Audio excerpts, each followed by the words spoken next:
इस वीडियो में हम लोग देखेंगे कि प्रतिवेदन किसे कहते हैं, इसके प्रकार एवं प्रारूप प्रस्तुत कीजिए, जो कि इम्पोर्टेंट क्वेश्चन है। ठीक है, एसी के लिए। तो चलिए हम लोग देखेंगे।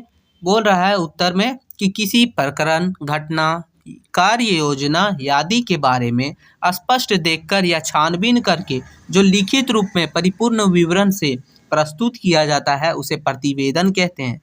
दोस्तों देखिए, किसी भी घटना हो, किसी भी काम हो या फिर कोई चीज़ हो, ठीक है, उसको अच्छे ढंग से देख के या फिर उसका छानबीन करके, ठीक है, उसको लिखित रूप में जो प्रस्तुत किया जाता है उसी को जो है प्रतिवेदन कहते हैं। ठीक है दोस्तों, इसको दूसरे शब्दों में समझा जा सकता है कि किसी घटना, कार्य योजना या तथ्य के बारे में तैयार की गई लिखित रिपोर्ट को प्रतिवेदन कहते हैं।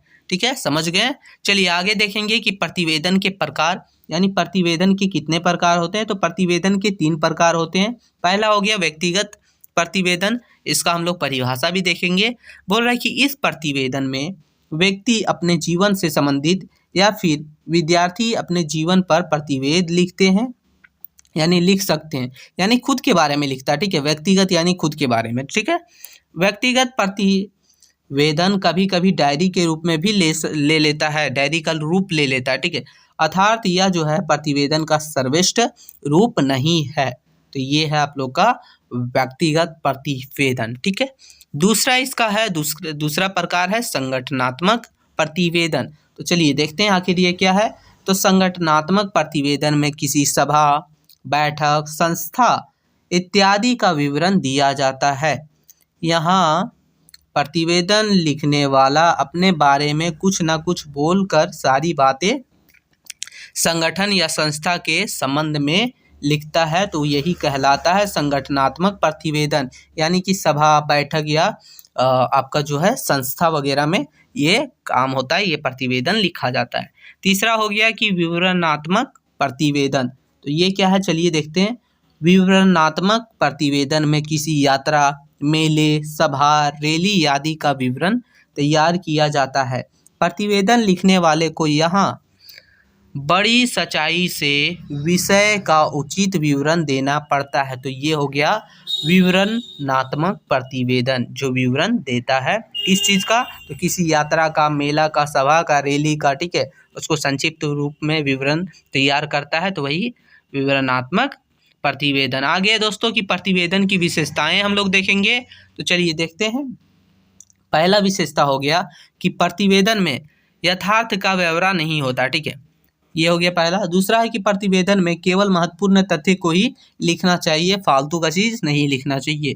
तीसरा हो गया दोस्तों कि प्रतिवेदन की भाषा सरल और साफ साफ होनी चाहिए, ताकि जो है पाठक को अच्छे से समझ आ सके, यानी पढ़ने वाले को। ठीक है।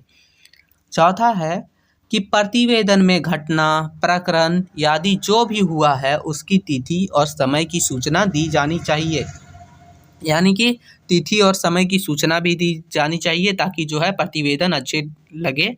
ये इसकी विशेषता है दोस्तों। पांचवा है कि प्रतिवेदन में निर्णयों की जानकारी देनी चाहिए, अपना उसमें निर्णय क्या देना है। ठीक है। छठा है दोस्तों कि प्रतिवेदन में व्याख्या सही क्रमानुसार रूप में ही लिखनी चाहिए।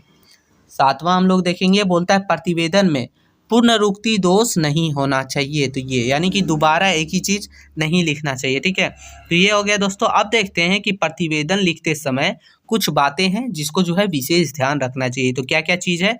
पहला हो गया कि प्रतिवेदन जो है हमेशा संक्षिप्त में होना चाहिए। ठीक है, यानी कि डिटेल में होना चाहिए। दूसरा है कि प्रतिवेदन का शीर्षक स्पष्ट और शिष्ट होना चाहिए, यानी कि शीर्षक ऐसा चुनिए ताकि जो है प्रतिवेदन अच्छा लगे पढ़ने वाले को भी और देखने में भी अच्छा लगे। ठीक है। तीसरा हो गया कि प्रतिवेदन की भाषा सरल और साफ साफ होना चाहिए। ये हो गया तीसरा दोस्तों। चौथा है दोस्तों कि शीर्षक ऐसा होना चाहिए जो मुख्य विषय को रेखांकित करे। यहाँ यही चीज वहाँ भी लिखा था, यानी शीर्षक ऐसा चुनिए जिससे कि मुख्य विषय को रेखांकित करे। ठीक है। पांचवा हो गया दोस्तों कि घटना, प्रकरण आदि जो भी हुआ है उसकी तिथि और समय की सूचना दी जानी चाहिए। ये हमने वहां भी देखा, तो यहाँ भी लिख सकते हैं आप। ठीक है। आगे है कि प्रतिवेदन में केवल महत्वपूर्ण बातें को ही लिखना चाहिए। ठीक है। अब है दोस्तों सातवां हम लोग का कि कोई घटना, प्रकरण किसी छानबीन की मुख्य बातें प्रतिवेदन में आवश्यक लिखनी चाहिए, अवश्य लिखनी चाहिए, यानी जरूरी है लिखना। ठीक है। आगे 8वां है कि व्याख्या सही कर्मानुसार रूप में हो। 9वां है कि निर्णयों की जानकारी देना चाहिए। और 10वां हम लोग का है कि प्रतिवेदन लिखते समय भाषा में प्रथम पुरुष का उपयोग नहीं होना चाहिए। ठीक है। तो ये था दोस्तों। ठीक है।